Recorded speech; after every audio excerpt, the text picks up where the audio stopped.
I am Gian, as a representative from small state group Diplomasi, is pleased to welcome all of you back on our final part of this presentation. It has been 3 weeks already since we started our small state presentation in this channel. Recalling what we did back then was a big stepstone for us to keep moving forward. And for those of you who haven't watched either part 1 nor part 2 of our presentation, we kindly suggest for you guys to watch it before or maybe after this presentation. For our last part for the presentation, we are choosing Vanuatu to complete our sequel of small state presentation. So, I will not hold all of you guys here and let's begin the presentation. The first one, cannibalism was still practiced until fairly recently. The islanders of Vanuatu were well known as cannibals, and the first British missionaries who arrived in 1839 were killed and eaten on the island now known as Eromengo. According to anthropologists, the last recorded cannibal killing on Vanuatu was as recent as 1969. While the people of Vanuatu no longer practice cannibalism, the customary cooking practices are still passed down through generation, and apparently the standard cooking time for a human is 3 to 5 hours. Second one, there is a tiny island tribe that worship Prince Philip. Beginning with a visit to Vanuatu by the Queen and Duke in 1974, the Prince Philip movement worshipped Prince Philip, believing he is a descendant of a spiritual ancestor from Atana. A war canoe paddler who greeted the Royal Yacht Britannia in Port Vila during the 1974 visit became convinced that the Prince Philip was the true Messiah and thus began the movement, which actually now has its own Facebook page. The third one, Vanuatu invented bungee jumping. On the small Vanuatu island of Pentecost, when the yam crop begins to emerge in early April, locals built a wooden tower between 20 to 30 meters high. Until the end of May, village boys and men performed the ritual known as nanggul, diving from these rickety wooden structures with nothing but vines tied to their ankles.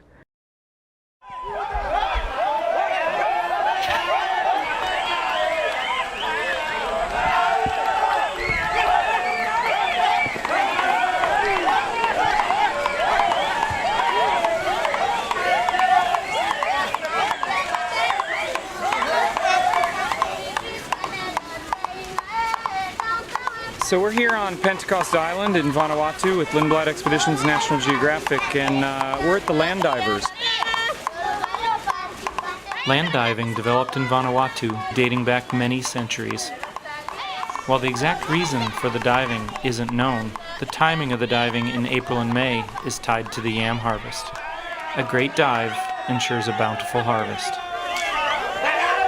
Diving is thought to help the health and strength of the divers, and of course, to show off their masculinity.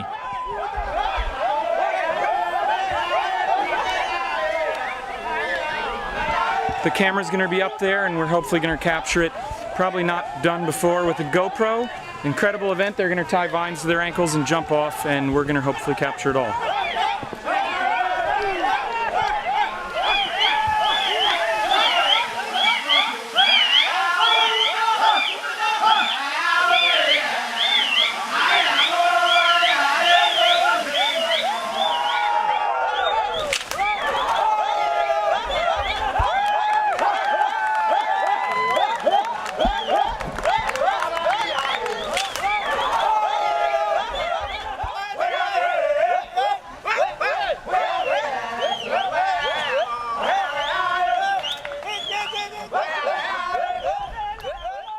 Fourth one, it is the fourth happiest country in the world. Every summer, the Happy Planet Index ranks 140 destinations around the world on what matters most: sustainable well-being for all. The GDP takes a backseat, and instead, this annual release judges how well nations are achieving long, happy, and sustainable life. It sounds complicated, but it's not. What it really comes down to is this. Vanuatu is ranked 4th happiest destination in the world, behind Costa Rica, Mexico, and Colombia. The fifth one. Vanuatu is home to one of the most sought after dive sites. With a reputation for superior sights, Vanuatu diving is perhaps most famous for the President Kulik, a 650 feet shipwreck luxury liner of Espiritu Santo. Also serving as a troop ship in World War II, the ship sank in 1942 after making a contact with two American mines in Santo Harbor. The acclaimed wreck dive offers some of the most interesting relics to explorers, including chandeliers, a swimming pool, cannons, trucks, and jeeps. And the last one. It is the world's most accessible volcano is found in Vanuatu. Located on Tanna Island, Mount Yasur is the most accessible active volcano in the world. No visit to Vanuatu is a complete without experiencing this incredible natural attraction. Providing ready access to this mountain of fiery molten rock, you'll pass through steaming black field of ash and hear the eerie rumble of the volcano as you near the glowing rim. The sight and the smell is staggering, unlike anything you are likely to ever see again. It is a violent beauty and has a unique experience that simply cannot be missed. The first settlers to arrive in Vanuatu are believed to have arrived by canoe approximately 3,500 years ago from New Guinea and the Solomon Islands. The name Vanuatu means our land forever in many of the locally used Melanesian languages. The capital, largest city, and commercial center is Port Vila on Efate. In 1606, the Portuguese explorer Pedro Fernandes de Quiros discovered the island of Espiritu Santo, which he thought was a great southern continent. Europeans did not return until 1768 when Louis Antoine de Bougainville rediscovered the islands. In 1774, Captain Cook named the islands the New Hebrides, a name that lasted until independence. During the 1860s, planters in Australia, Fiji, New Caledonia, and Samoa, in need of laborers, began a slave trade called blackbirding. At the height of the blackbirding, more than one half of the adult male population were kidnapped and sent to work overseas. During the time of blackbirding, foreign settlers and missionaries started arriving.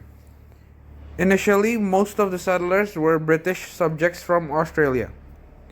But by the turn of the century, the French outnumbered the British 2-1.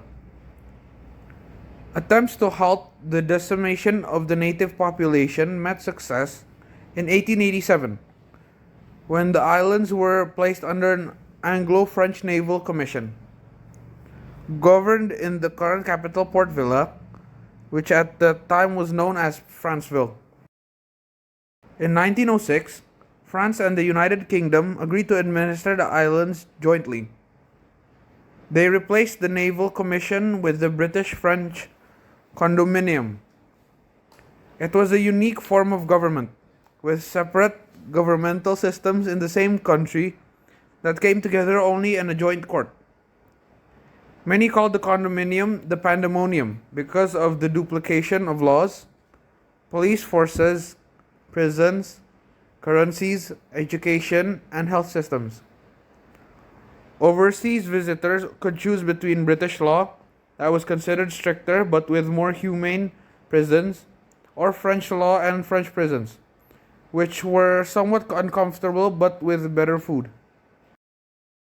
Diseases brought by missionaries, sandalwood traders, and settlers were one of the main reasons the native population was reduced from approximately 1 million in 1800 to 45,000 in 1935.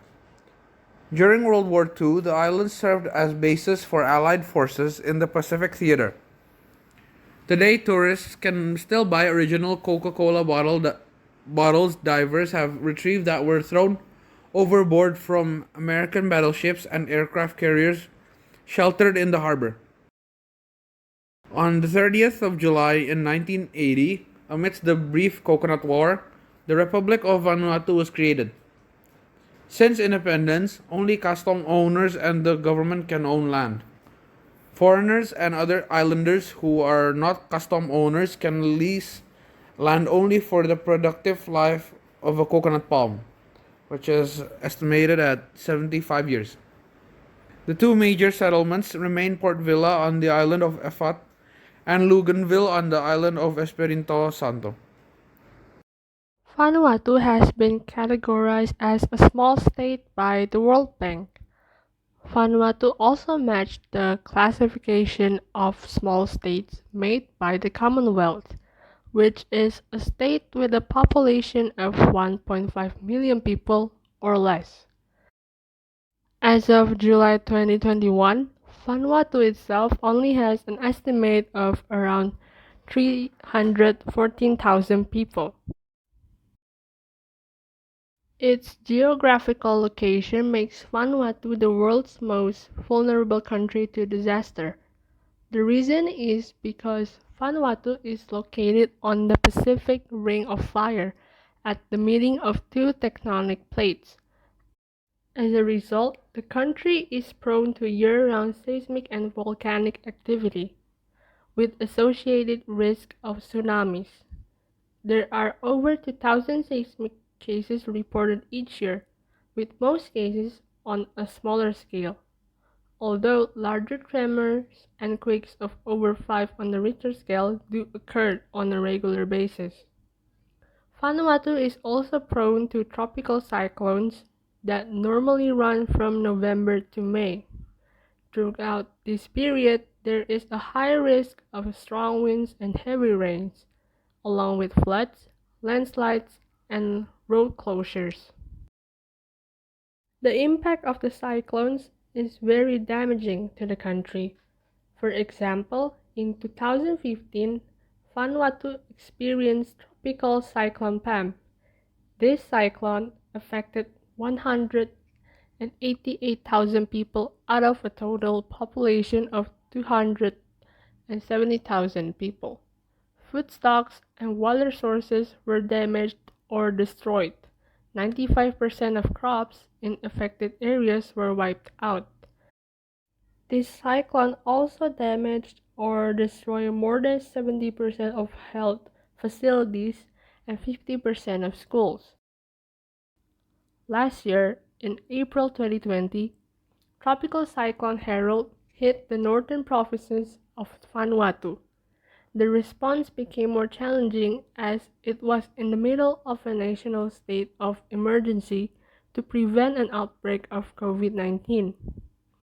At that time, there were no confirmed cases of the virus, but the disaster could increase more challenges in distributing life-saving aids. Vanuatu also lacks the necessary health infrastructure to cope with the virus outbreak.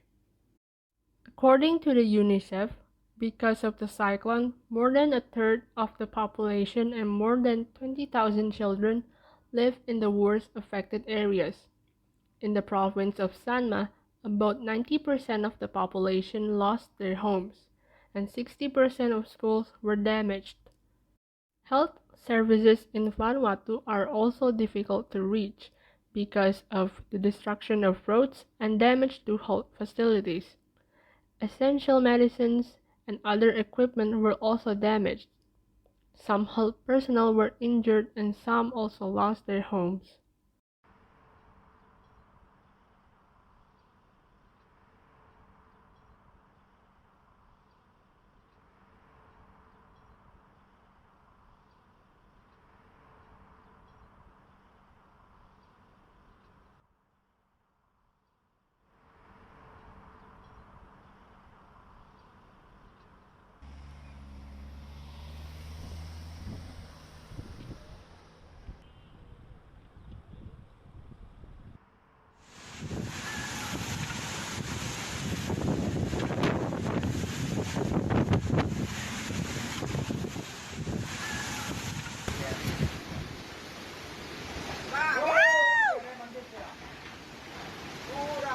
container ni helo to hala pure anga ini.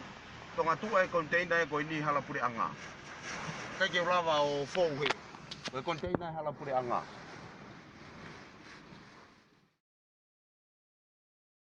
Now to the economic sector. With the majority living in rural areas, the main economic sectors are farming, fishing, and production of cash crops. The exports are dominated by agricultural products, particularly kava, coconut products, beef, and cocoa. Copra is the most important cash crop, as it comprises more than 35% of Vanuatu's exports. In 2007 itself, copra oil from around 75 million coconuts were exported overseas. Coconuts are also important for local consumption. The leaves can be used for housing, the fruits for drinking, and the flesh for feeding the animals. Cocoa plants also become a significant portion of the area devoted for crops in Vanuatu, with around 2,500 hectares of its landmass having cocoa plantations. Vanuatu's cocoa is high quality and organic, but because farmers have very small plots, it becomes a challenge for them to compete with others. The country also relies on tourism sector for its economic growth. According to the World Bank, from 2016 to 2018, Vanuatu had the 8th highest proportion of tourism receipts and the 7th highest direct contribution of tourism to GDP. More recent, pre-COVID 2019 tourism statistics from the World Travel and Tourism Council shows the direct and indirect contributions of tourism in Vanuatu accounted for 48% of GDP, or 46.8 billion Fatu. However, because of the pandemic, tourism businesses in Vanuatu struggle to survive. For example, General Manager of the Tamanu Beach Resort, a boutique hotel half an hour from the capital of Port Vila, said that his business has dropped by around 90% since the pandemic began. The resort has become a quarantine hotel for returned travelers, but it's still not enough to save the resort. However, it does help to keep a few staff employed. Vanuatu has a literacy rate of 87.5% in 2018, which means there are 87.5% of the population aged 15 and above that can read and write a short, simple statement on their everyday life. In Vanuatu, it's not uncommon for children to finish education at age 10. Secondary school can be very expensive to be completed. If a family wants their children to attend secondary school, the fees are almost 3 times the average household income. For the average Ni Vanuatu family, secondary schooling is a luxury that many simply can't afford. Also, only primary school that are compulsory to finish in Vanuatu, and as a result, Vanuatu has the lowest attendance and enrollment in the Pacific. Primary school is available except for some remote tribal areas, and according to government statistics, around 30% of children do not attend the full 6 years of primary school. And with secondary schooling being too expensive, it is hard to see the importance of 6 years of primary education. Vanuatu in the international world. In the international world, Vanuatu maintains diplomatic relations with many countries and has a small network of diplomatic missions. There are embassies in Australia, France, South Korea, New Zealand, and the People's Republics of China, also United Kingdom. All diplomatic countries certainly have top priority goals, one of which is Vanuatu. The Vanuatu government's main concern is to support the economy. Given its financial needs, Vanuatu has joined the Asian Development Bank, World Bank, and International Monetary Fund (IMF). Area of Vanuatu foreign policy. There are two focus priority areas of Vanuatu foreign policy. The first is aid, and the second is international world recognition. In aid, Australia, United Kingdom, France, and New Zealand provide most of Vanuatu development assistance. Australia is Vanuatu's largest aid provider, followed by France. Cuba is also providing assistance in the form of medical equipment. In the case of international world recognition, Vanuatu continues to promote the right to self-determination. Vanuatu feels that being an independent country means that the country must acknowledge its existence and recognize it. Promotional steps such as tourism are also being carried out by Vanuatu so that the international world can see that there is a country named Vanuatu that exists. Vanuatu's participation in international organization. In international organization, Vanuatu maintains strong regional ties in the Pacific Ocean.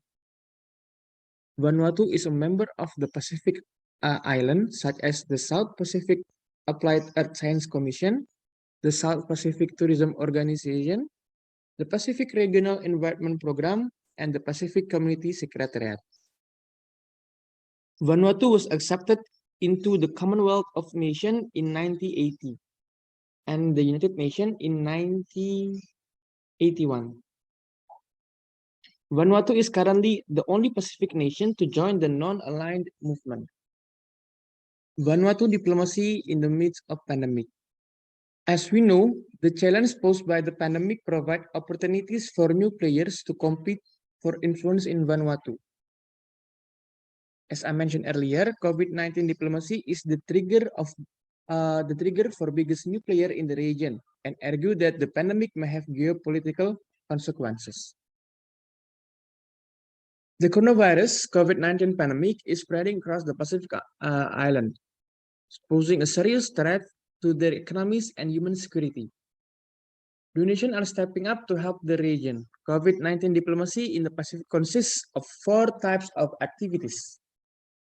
The first is foreign aid targeted to assist during the pandemic. China announced the donation of 1.9 million US dollar. United States have given the Pacific Island countries, the PICs, approximately 32 million US dollar, and 10.5 million Australian dollar has been announced by the Australian government to help Vanuatu in the midst of COVID-19 pandemic. Second is a variety of information.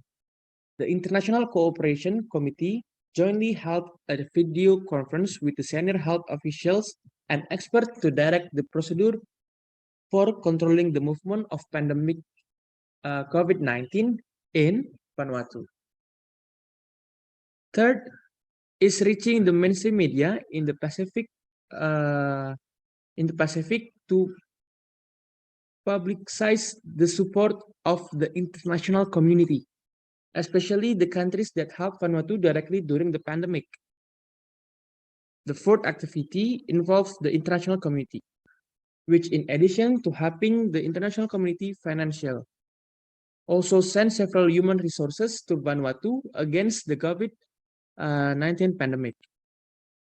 The international medical team is active in raising awareness of COVID-19 among local community and support the treatment in Vanuatu.